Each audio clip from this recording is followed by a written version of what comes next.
Gnosi seauton, know thyself. These words were inscribed above the entrance to the temple of Apollo at Delphi, site of the sacred oracle. In ancient Greece, people would visit the oracle hoping to find out what destiny had in store for them, or what course of action to take in a particular situation. It is likely that most visitors read those words as they entered the building without realizing that they pointed to a deeper truth than anything the oracle could possibly tell them. They may not have realized either that, no matter how great a revelation or how accurate the information they received, it would ultimately prove to be of no avail, would not save them from further unhappiness and self-created suffering if they failed to find the truth that is concealed in that injunction, know thyself. What those words imply is this: before you ask any other question, first ask the most fundamental question of your life: who am I? Unconscious people, and many remain unconscious, trapped in their egos throughout their lives, will quickly tell you who they are: their name, their occupation, their personal history, the shape or state of their body, and whatever else they identify with. Others may appear to be more evolved because they think of themselves as an immortal soul or divine spirit. But do they really know themselves, or have they just added some spiritual-sounding concepts to the content of their mind? Knowing yourself goes far deeper than the adoption of a set of ideas or beliefs. Spiritual ideas and beliefs may at best be helpful pointers, but in themselves they rarely have the power to dislodge the more firmly established core concepts of who you think you are, which are part of the conditioning of the human mind. Knowing yourself deeply has nothing to do with whatever ideas are floating around in your mind. Knowing yourself is to be rooted in being, instead of lost in your mind.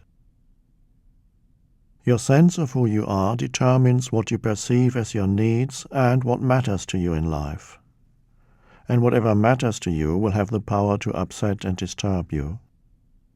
You can use this as a criterion to find out how deeply you know yourself.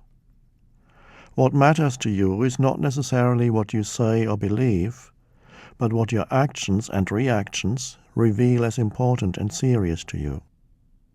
So you may want to ask yourself the question: what are the things that upset and disturb me?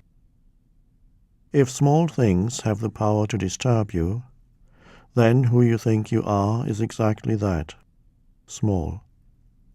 That will be your unconscious belief. What are the small things? Ultimately, all things are small things, because all things are transient. You might say, I know I'm an immortal spirit, or I'm tired of this mad world and peace is all I want. Until the phone rings. Bad news. The stock market has collapsed. The deal may fall through. The car has been stolen. Your mother-in-law has arrived. The trip is cancelled. The contract has been broken. Your partner has left you. They demand more money. They say it's your fault.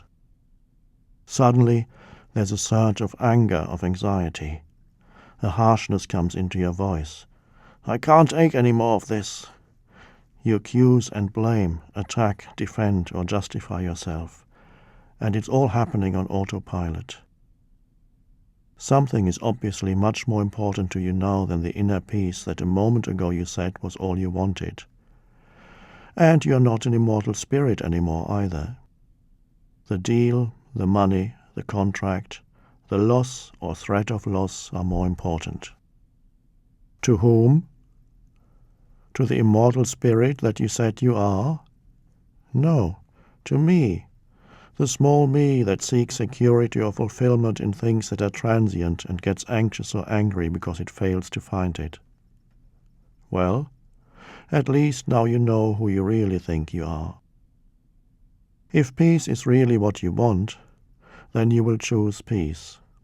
If peace mattered to you more than anything else, and if you truly knew yourself to be spirit rather than a little me, You would remain non-reactive and absolutely alert when confronted with challenging people or situations. You would immediately accept the situation and thus become one with it rather than separate yourself from it.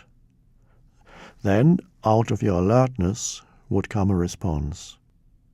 Who you are, consciousness, not who you think you are, a small me, would be responding. It would be powerful and effective, and would make no person or situation into an enemy. The world always makes sure that you cannot fool yourself for long about who you really think you are, by showing you what truly matters to you. How you react to people and situations, especially when challenges arise, is the best indicator of how deeply you know yourself. The more limited, the more narrowly egoic the view of yourself, the more you will see, focus on, and react to the egoic limitations, the unconsciousness in others. Their faults, or what you perceive as their faults, become to you their identity. This means you will see only the ego in them and thus strengthen the ego in yourself. Instead of looking through the ego in others, you are looking at the ego. Who is looking at the ego? The ego in you. Very unconscious people experience their own ego through its reflection in others. When you realize that what you react to in others is also in you, and sometimes only in you, you begin to become aware of your own ego. At that stage, you may also realize that you were doing to others what you thought others were doing to you. You cease seeing yourself as a victim. You are not the ego, so when you become aware of the ego in you, it does not mean you know who you are. It means you know who you are not. But it is through knowing who you are not that the greatest obstacle to truly knowing yourself is removed. Nobody can tell you who you are. It would just be another concept, so it would not change you. Who you are requires no belief. In fact, every belief is an obstacle. It does not even require your realization, since you already are who you are. But without realization, who you are does not shine forth into this world. It remains in the unmanifested, which is, of course, your true home. You are then like an apparently poor person who does not know he has a bank account with $100 million in it, and so his wealth remains an unexpressed potential. If the thought of lack, whether it be money, recognition, or love, has become part of who you think you are, you will always experience lack. Rather than acknowledge the good that is already in your life, all you see is lack. Acknowledging the good that is already in your life is the foundation for all abundance. The fact is, whatever you think the world is withholding from you, you are withholding from the world. You are withholding it because deep down you think you are small and that you have nothing to give. Try this for a couple of weeks and see how it changes your reality. Whatever you think people are withholding from you, praise, appreciation, assistance, loving care, and so on, give it to them. You don't have it? Just act as if you had it, and it will come.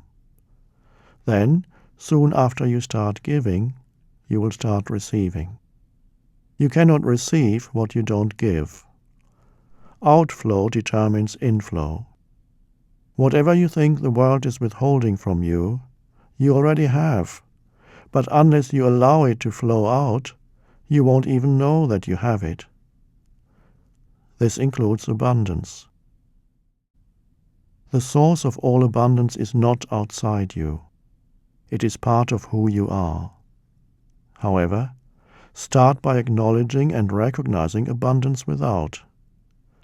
See the fullness of life all around you, the warmth of the sun on your skin, the display of magnificent flowers outside a florist's shop, biting into a succulent fruit, or getting soaked in an abundance of water falling from the sky.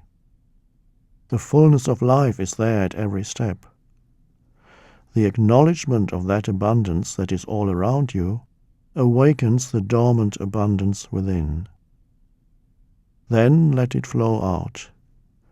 When you smile at a stranger, there's already a minute outflow of energy. You become a giver. Ask yourself often, what can I give here? How can I be of service to this person, this situation?